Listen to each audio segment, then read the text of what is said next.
The Golden State Warriors are now one of the most recognizable teams in basketball, known for deep three-pointers, rapid ball movement, and championship expectations.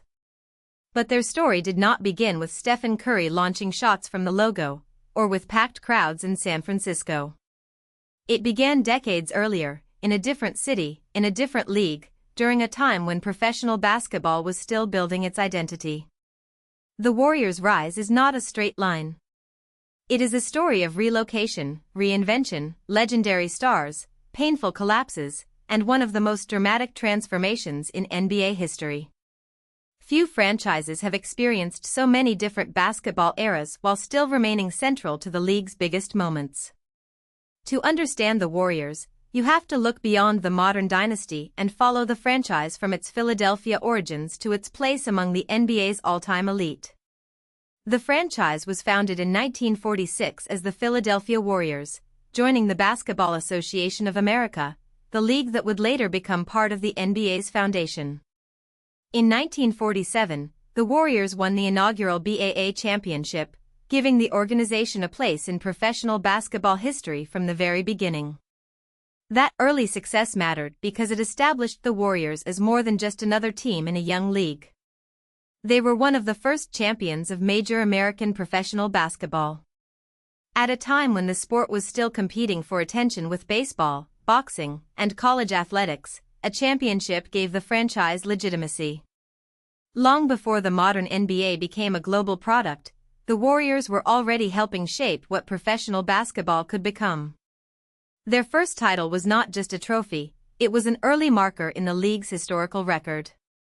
The Warriors added another championship in 1956, led by a Hall of Fame trio, Paul Arizin, Tom Gola, and Neil Johnston. This era showed that the franchise's early success was not a one-time accident. Arizin was one of the great scorers of his time, Gola brought versatility and all-around impact, and Johnston gave the team a dominant interior presence. Together, they represented an early version of what championship team building could look like: star talent, balance, and complementary skills. The 1956 championship also connected the Warriors to the NBA's first great decades, before expansion, modern analytics, or the three-point revolution. For fans who only know the Warriors as a fast-paced perimeter team, this earlier identity can feel almost like a different franchise. But it is part of the same lineage, and it helped create the championship standard the team would chase for generations.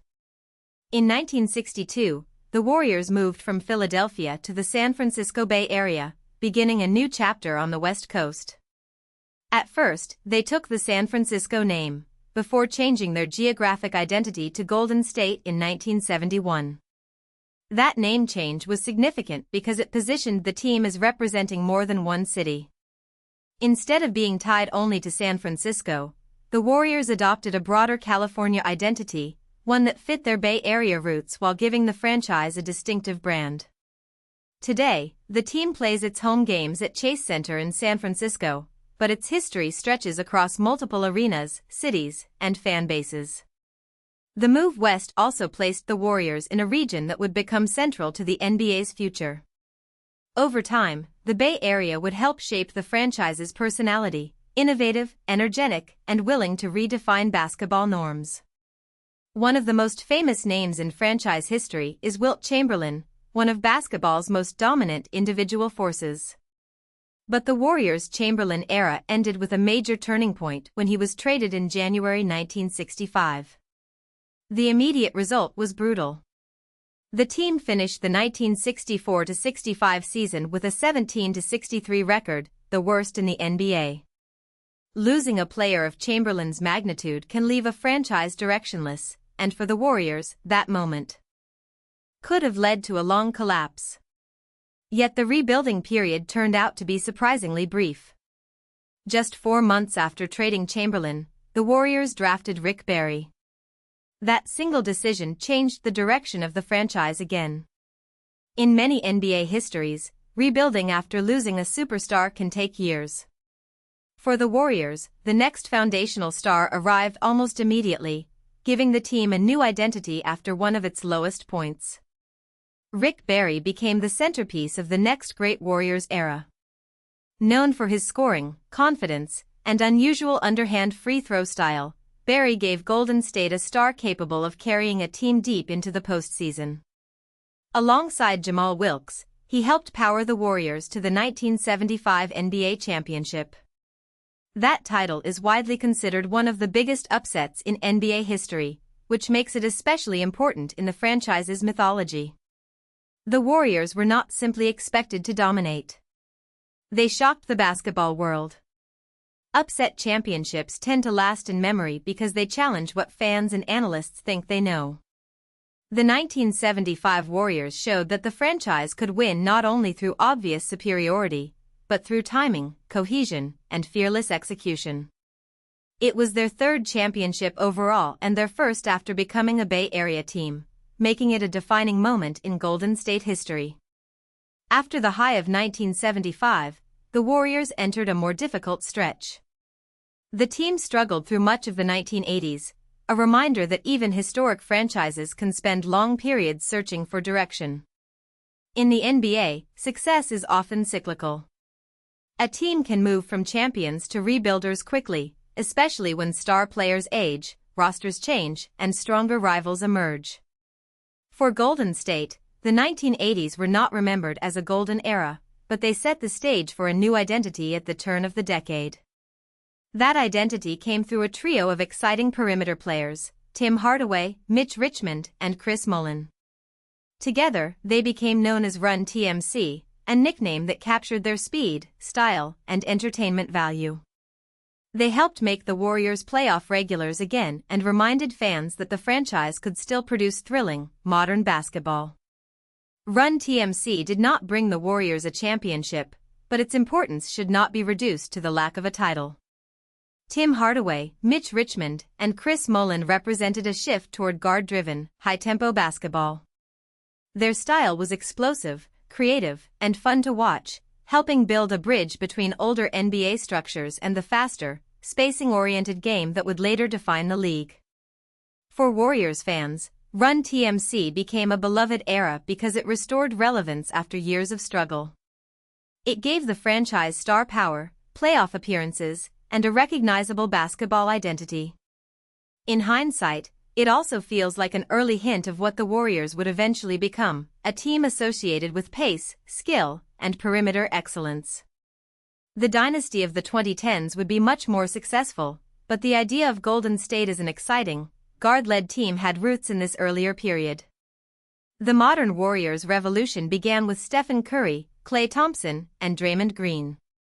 Together, they returned the franchise to championship glory in 2015.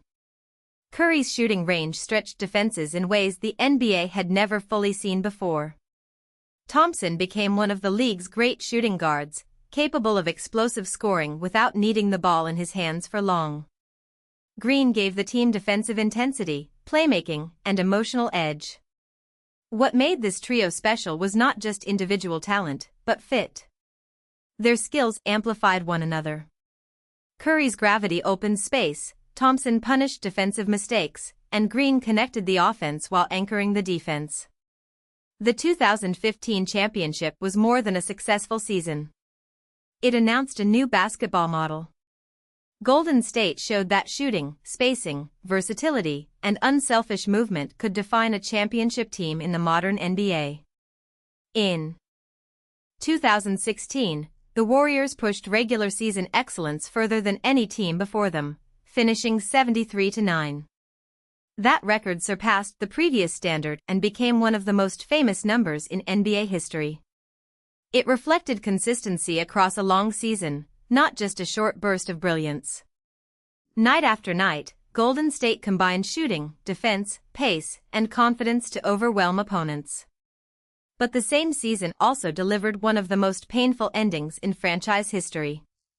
In the NBA Finals, the Warriors lost to the Cleveland Cavaliers in 7 games after surrendering a 3-1 series lead.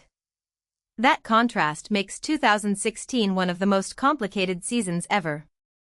The Warriors achieved the best regular season record in league history, yet the year is also remembered for a finals collapse. It proved that in the NBA, historical greatness and heartbreak can exist in the same season.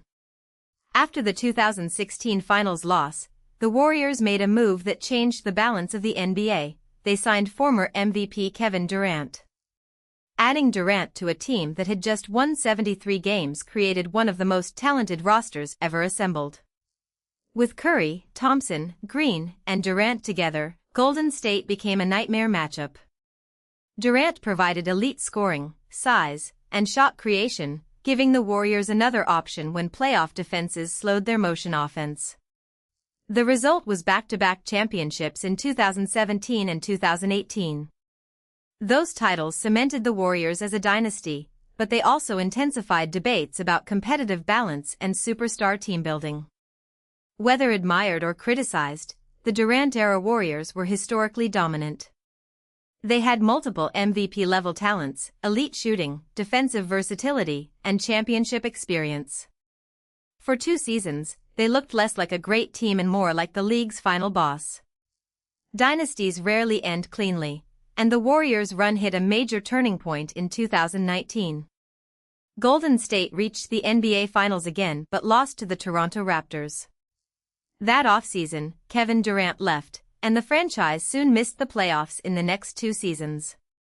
For many teams, that might have signaled the end of an era. But the Warriors' core still had another chapter left. In 2022, Golden State returned to the playoffs and defeated the Boston Celtics in the NBA Finals. That championship carried a different meaning from the earlier titles. It was not simply about overwhelming talent, it was about resilience, continuity, and proving that the Curry-Thompson-Green core could still win after injuries, departures, and doubt. The 2022 title strengthened the legacy of the dynasty because it showed that the Warriors were not only a moment in time. They were built to endure. Today, the Warriors rank among the most accomplished franchises in NBA history. Nicknamed the Dubs, a shortening of the letter W, they hold major league records including the best regular season, the most wins in a season when combining regular season and postseason, and one of the greatest postseason runs. Curry and Thompson are widely considered one of the greatest backcourts ever, not only because of their shooting but because of how they changed defensive geometry across the league. The Warriors rank 3rd in NBA championships and finals appearances, behind only the Los Angeles Lakers and Boston Celtics. Wilt Chamberlain and Stephen Curry are the only players in franchise history to win league MVP, combining for 3 MVP awards. From Philadelphia to San Francisco, from early BAA champions to modern three-point revolutionaries, the Warriors' story is one of reinvention. Their legacy is not just winning, it is changing how basketball is played. If you found this helpful, please like this video and subscribe for more explainers.